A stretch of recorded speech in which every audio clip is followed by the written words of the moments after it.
The large silver ship broke through the clouds above New Geneva on a cool spring morning in 2157. People stopped and looked up, some with fear, others with wonder. News of the ship had spread fast after space sensors picked it up 3 days ago. This was it. After years of looking at the stars had finally looked back. Commander John Ellis stood tall on the landing pad. His blue uniform was neat and crisp, but his hands were sweaty inside his white gloves. As head of the United Earth Defense Force's first contact team, he had trained for this day for 15 years. Yet nothing could fully prepare anyone for meeting aliens for the first time. "They're landing," said Sergeant Lily Patel through his earpiece. "All systems normal." The ship touched down without a sound. It was smooth and egg-shaped, with no visible windows or doors.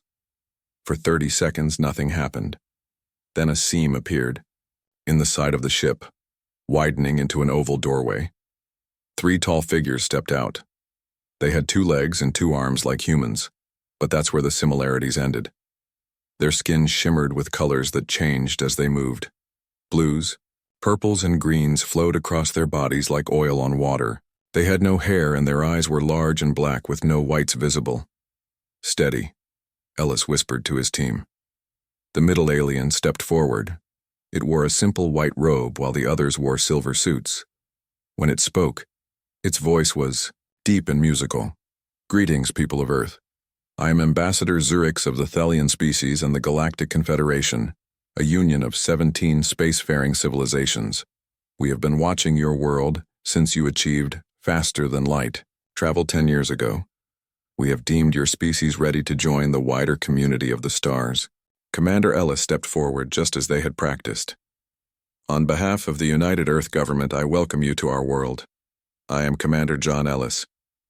Ambassador Zurix held out a 6-fingered hand. Ellis shook it firmly, noticing how warm the alien's skin felt. "We bring knowledge and friendship," said Zurix. "The galaxy is vast but full of life. No species should journey alone among the stars." Behind his diplomatic smile, Ellis thought about the secret bunker 3 miles below his feet, where Earth's top leaders were watching this meeting through hidden cameras. The aliens didn't know about that bunker, just as they didn't know about many things. Dr. Lisa Martinez stood to the side, looking friendly and curious. As head of Earth's Science Directorate, she was there to learn about alien technology. What Ambassador Zurix didn't know was that the faster-than-light drive Earth had shown to the galaxy 10 years ago was actually their oldest model.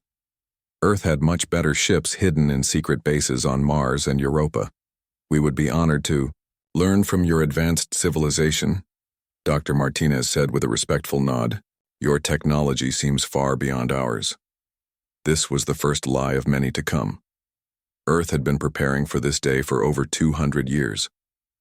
After the water wars of 2089 that nearly destroyed human civilization, the surviving nations had made a pact. Never again would humans be caught unprepared. They rebuilt, but in secret, they also developed weapons and ships that could fight any threat from space. "The Confederation would like to offer Earth probationary membership," said Zrix. "This is standard practice for new species. You will have access to our knowledge bases, trade routes, and protection. In return, we ask for your cooperation and cultural exchange." "We would be happy to accept," said Ellis. "When can we begin?" Over the next few days, more alien ships arrived. They set up a small base outside New Geneva, bringing diplomats and scientists from various species. Humans met beings with 4 arms, beings made of something like living crystal, and even a species that looked like floating jellyfish. President Sandra Garcia addressed the world that night from the Oval Office. "Today marks the greatest moment in human history. We are not alone in the universe, and we have been invited to join a community of advanced civilizations. This is a time for joy and hope." What she didn't say in her public speech was what she told her Security Council the next morning. "We stick to the plan. Show them only what they expect to see. Learn everything we can. Prepare for all possibilities, good and bad." Earth's hidden fleets remained in their secret docks. The advanced AI systems that ran much of Earth's infrastructure stayed hidden behind fake simpler interfaces when aliens were given tours. The military bases on the far side of the moon went unmentioned. Frank Miller, head of Earth intelligence, watched the aliens closely. "They're telling the truth about most things," he reported to the Security Council. "But they're holding back too. They see us as children, as primitives who just figured out how to leave our planet." "Good," said President Garcia. "Let them think that. Pride comes before a fall." The aliens set up classes to teach humans about galactic history, technology, and biology. Humans attended eagerly, asking basic questions and acting amazed at simple concepts they had secretly mastered decades ago. "They think we're quick learners," said Dr. Martinez with a small smile during a private meeting. If only they knew how quick. At night, human scientists took what they learned and compared it to Earth's secret knowledge. Some alien technology was indeed advanced beyond Earth's. Their faster-than-light drives were 20% more efficient, and their medicine could cure diseases humans still struggled with. But in other areas, particularly weapons and AI, Earth was actually ahead. The aliens seemed to have strict rules about artificial intelligence and certain types of weapons, rules that humans, in their isolation, had never adopted. "We need to be careful," warned General Alan Scott, looking at reports from these comparisons. "If they realize how advanced we really are, especially in military technology, they might see us as a threat." 6 months after first contact, the Galactic Confederation officially welcomed Earth as a probationary member. A grand ceremony was held in the United Nations Plaza. Alien ships performed aerial displays. Music from 17 worlds played as diplomats signed the membership documents. "Today we take our first step into a larger universe," said President Garcia in her speech. "We have much to learn, but we also have much to offer. Earth looks forward to a long and peaceful relationship with the Galactic Confederation." That Tiru night, as the celebrations continued, Earth's top 100 leaders met in the deep bunker beneath New Geneva. The room was shielded against any possible surveillance, alien or human. "Phase 1 complete," said President Garcia. "We have established contact and gained their trust. Now we begin Phase 2, silent expansion. Remember the oath we all took. Earth first, always and forever. Not out of hatred for aliens, but out of love for humanity." They raised their glasses in a silent toast. In orbit above, Ambassador Zrix looked down at the blue planet and felt pleased. Another young species safely brought into the fold. In time, they would learn and grow under the Confederation's guidance, just like all the others. Zrix had no way of knowing that deep inside mountain bunkers and beneath ocean floors, humans were already planning how they would one day rule the stars. "Another successful trade agreement," said Admiral William Carver as he walked with the Thelian diplomat through the gleaming halls of Earth's space station New Horizon. "Earth is grateful for the Confederation's guidance." It was 10 years since first contact. The Thelian nodded, pleased with how well these humans were fitting into galactic society. "Your ships are integrating well with our defense network," he said. "For such a young species, you learn quickly."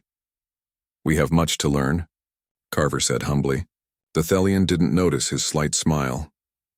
Later that day, after the alien delegation left, Carver entered a normal-looking office and placed his hand on a hidden scanner.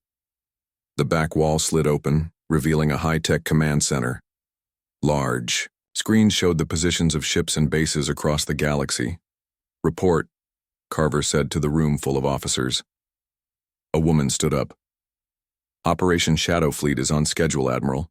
For every ship we've given to the Confederation, we've built 12 of our own. The Saturn shipyards launched 3 new destroyers yesterday. The aliens still have no idea they exist. This was Earth's great secret. While playing the role of grateful students, humans were spreading through the stars faster than anyone knew. For every colony they built with the Confederation's permission, they made 3 more in secret." On Mars, Gregory Yang looked at the latest reports in his underground office. As Director of Colonial Affairs, he managed both the public face of Earth's expansion and its hidden side. "How are the secret colonies doing?" he asked his assistant. "Very well, sir. New Eden now has 50,000 people. The aliens think it's just a small mining outpost with 500 workers. The underground cities are complete and fully hidden from scans. Yang nodded, pleased. And our newest colony? Shadow Point is being built inside the large asteroid near the Thelian home system. We're using their own sensor blind spots. When it's done, we'll have a base right in their backyard, and they won't know it. Yang looked at the star map on his wall. Little blue dots showed Earth's official presence in the galaxy. Red dots, far more numerous, showed their secret holdings. We learned from our history books, he said. When Europeans met Native Americans, the Europeans had better technology. It didn't end well for the Native Americans. We won't let that happen to us. Earth had other secrets too. In labs across the solar system, scientists studied alien technology and improved it. Dr. Maya Wright held up a small device to the light in her lab on Europa. Their power cells last 5 years, she told her team. Ours now last 20. Don't tell the aliens. The scientists laughed. It had become a joke among humans working with the Confederation. Don't tell the aliens. Earth took alien technology and made it better, but always pretended to be struggling to understand the basics. They think we're making normal progress, Dr. Wright said. They don't realize we're leaping ahead by decades each year. Meanwhile, Earth was making friends with species that the dominant aliens in the Confederation looked down on. The Vex, for example, were part machine and lived on the edge of Confederation space. The main aliens thought they were strange and kept them at a distance. Earth sent diplomat Pete Ryan to meet with them. He did not arrive on an official ship with Confederation flags. He came on a secret Earth vessel that no one else knew existed. The Vex leader, a tall being with metal parts mixed with flesh, was surprised by Ryan's offer. You want an alliance with us? The Confederation treats us like outcasts. Ryan smiled. Earth judges allies by their actions, not by how they look. We think your people have great potential, and we're not as primitive as the Confederation thinks. Let me show you what we can really do. The meeting ended with a secret pact between Earth and the Vex. Similar meetings happened with other species like the Navari, who had mind-reading powers that scared the main Confederation species. By the 15th year after first contact, Earth had a huge secret network of allies, ships, and bases. Olivia Jackson led Earth's spy network from a small office that looked boring from the outside. Inside was the center of the largest intelligence operation in human history. We have people in every part of the Confederation now, she told President Garcia during a secure call. Some are actual humans, others are AI programs so good they can pass for people. We know their secrets, their plans, their weaknesses, and they still think we're just learning how to be part of their club? Asked the president. Yes. They have no idea how deep we've gone. When they check on our progress, we show them exactly what they expect to see, a young species still finding its way. Earth's human population had grown to 12 billion, but the Confederation's records showed only 8 billion. 4 billion people lived in secret cities underground, underwater, or on hidden colonies. Earth's military had 50,000 ships, but the Confederation knew about only 500. Every day, thousands of human ships moved through space using technology that made them invisible to alien sensors. They built bases inside asteroids, on moons with radiation that blocked scans, and in the spaces between star systems that no one bothered to check. In the 20th year of Earth's membership in the Confederation, humans walked through the halls of power on 100 worlds. They worked as helpers, advisors, and diplomats. They smiled, bowed, and acted grateful for the chance to learn. No one noticed how they watched. No one saw how they studied the aliens' ways of fighting, governing, and trading. No one realized that humans held key positions throughout the Confederation's structure. How long do we keep pretending? Asked Admiral Carver during a secret meeting with Earth's leaders. President Garcia looked around the table at the men and women who guided humanity's secret rise. As long as it takes, she said. We continue building our strength. We continue making allies. And we wait for the perfect moment to show the galaxy who we really are. Outside the window of their meeting room, stars twinkled in the night sky. Stars that would one day know Earth's true power. The first sign that something was wrong came from the border regions of Confederation space. The Drelax were a fierce warrior species who often attacked Confederation outposts. They had sharp teeth, tough scales, and a deep love of battle. For decades, they had been a constant problem. Then suddenly, the attacks stopped. In the grand meeting hall on the Confederation capital world of Thelia Prime, High Counselor Zrix looked at the reports with confusion. "This makes no sense," he said to his advisors. "The Drelax have gone quiet. They're even asking for peace talks." What Zrix didn't know was that 3 months earlier, a small, unmarked ship had landed on the Drelax homeworld. Inside was a human diplomat named Kate Wilson. She had met with the Drelax war chief in secret. "Earth offers you a better deal than endless war with the Confederation," she had told him. "We can give you advanced weapons, new planets to settle, and a place of honor when the galaxy changes hands." The Drelax chief had been impressed. "You don't look like warriors," he had said, studying the small human woman. Kate had smiled. "That's our greatest strength.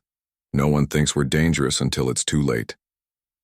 Now, as news of the Drelax peace offer spread through the Confederation, Zrix called for Earth's representative to explain. Kevin Walsh walked into the council chamber with a calm smile. He was a plain-looking man with brown hair and a friendly face that no one would remember in a crowd.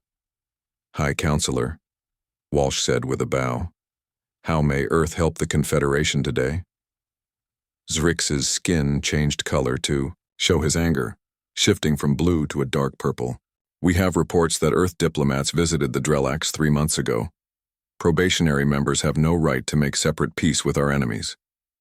The old Walsh, the humble, grateful Walsh, who had represented Earth for years, would have apologized right away. But today, something was different. Walsh's smile remained, but his eyes grew cold.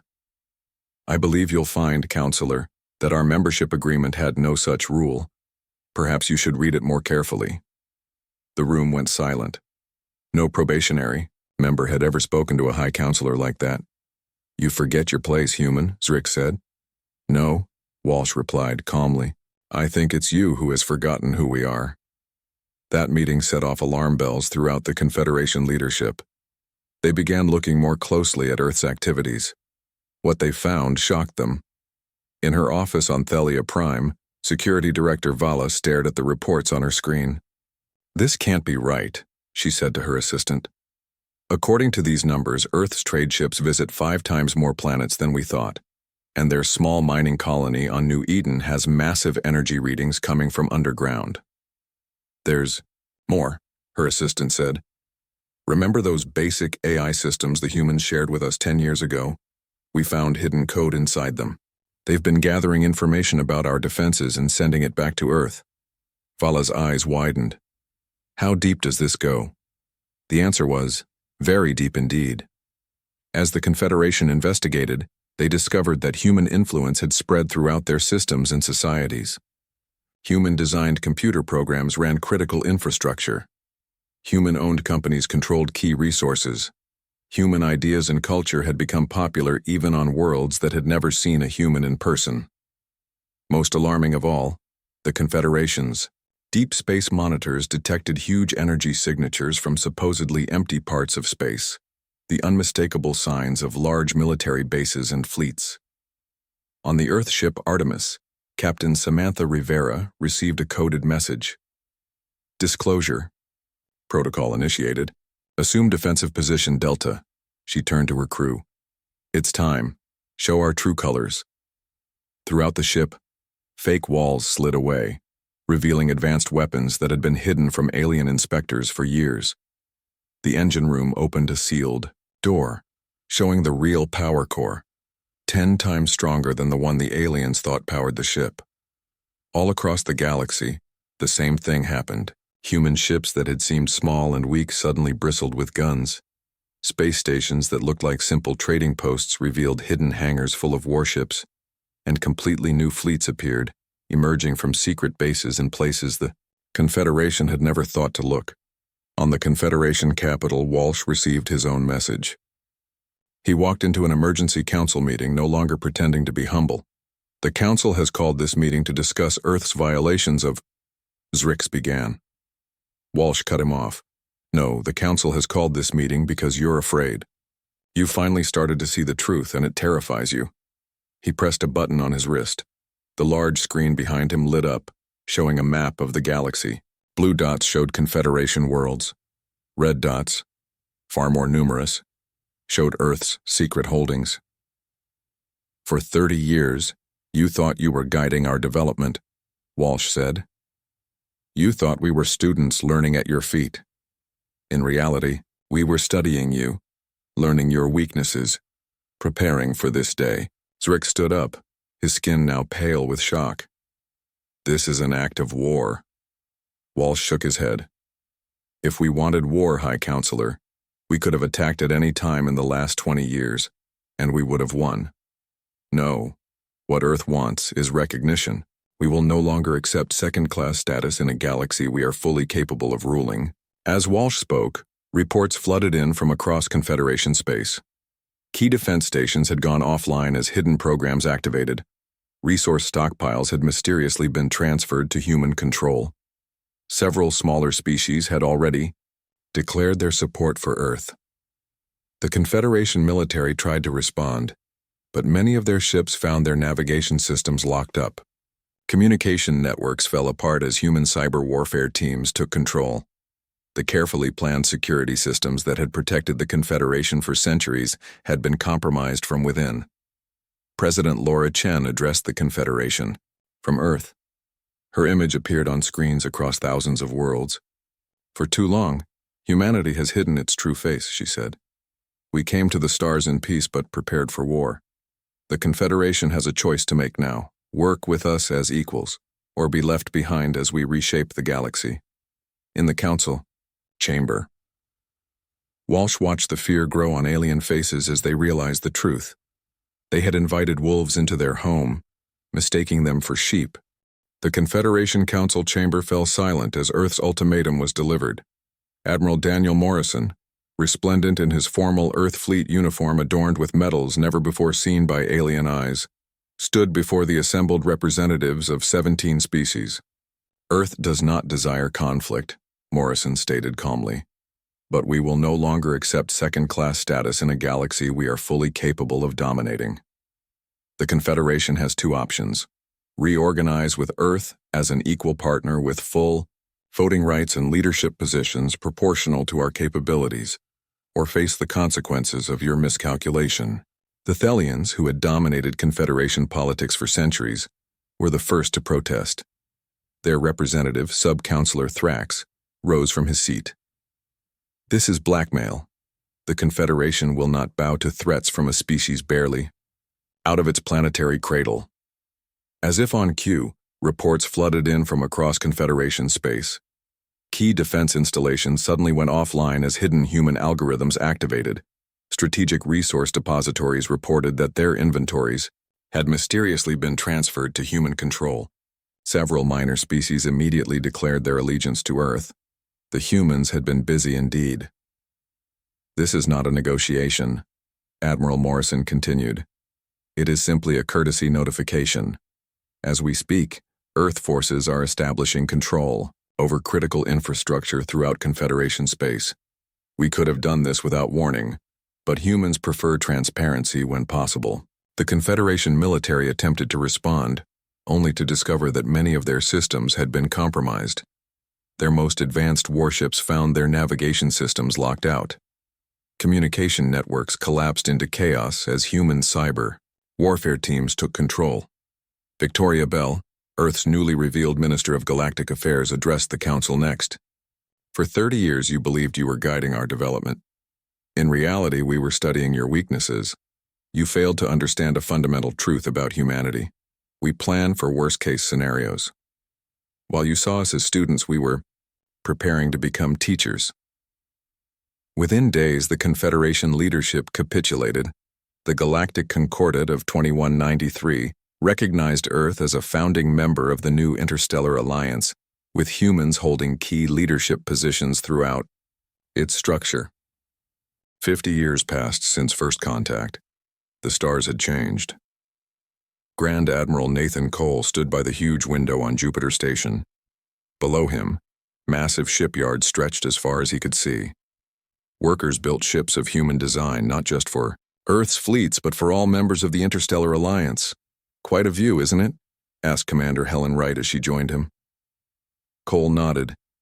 They never understood us, he said. They saw our history of fighting each other as a weakness. They never realized it prepared us for the galaxy in ways they couldn't imagine.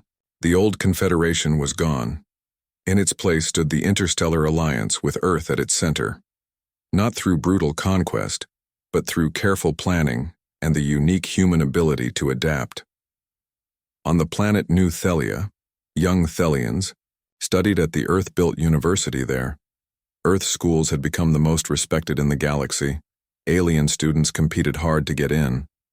The humans teach differently, one Thelian student told his friends. They don't just tell you what to think. They teach you how to think for yourself. The species that had quickly accepted human leadership, like the part-machine Vex and the mind-reading Navari, had grown strong under the new system. Those who had fought against the change, like the once powerful Thelians, found themselves with less influence each year. The Drelax, once feared raiders, now served as elite guards for Alliance leaders. They had found that humans respected their warrior culture in ways the old Confederation never had. Dr. Ryan Foster, the famous human expert on alien cultures, published a book called The Human Way: Why Earth Rules the Stars.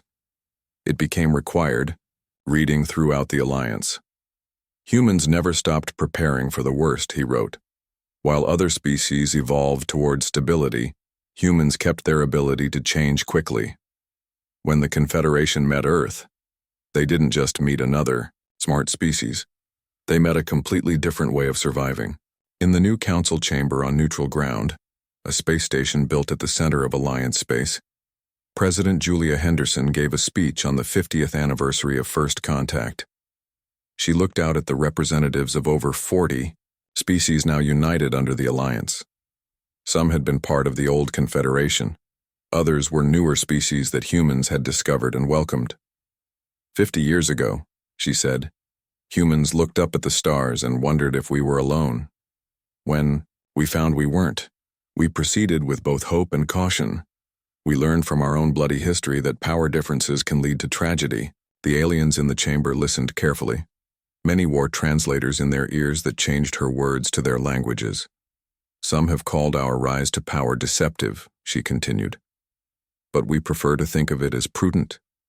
We didn't know if we would find friends or enemies among the stars, so we prepared for both while hoping for friendship. She smiled at the alien representatives, and now, 50 years later, we have built something better than the old system. The Alliance is stronger, fairer, and more innovative than the Confederation ever was. Species that were once pushed aside now have a voice. New ideas are welcomed, not feared. As the speech ended, the chamber erupted in cheers and the alien equivalent of applause, tentacles waving, wings fluttering, and light patterns flashing. On planets across the galaxy, billions of beings watched the speech on their screens. The galaxy had changed and Earth had changed it. The stars have always called to humanity, President Henderson said in closing. We looked up and dreamed of what might be possible. When we reached the stars, we found a galaxy that underestimated us. They didn't realize until it was too late. Earth was destined to rule the stars not through force, but through vision. Not through conquest, but through preparation and adaptation. The future belongs to those who can imagine it and work to make it real, and humans have always been dreamers and builders. As night fell across Earth, people looked up at the stars with pride. The galaxy was theirs now, not to conquer but to lead.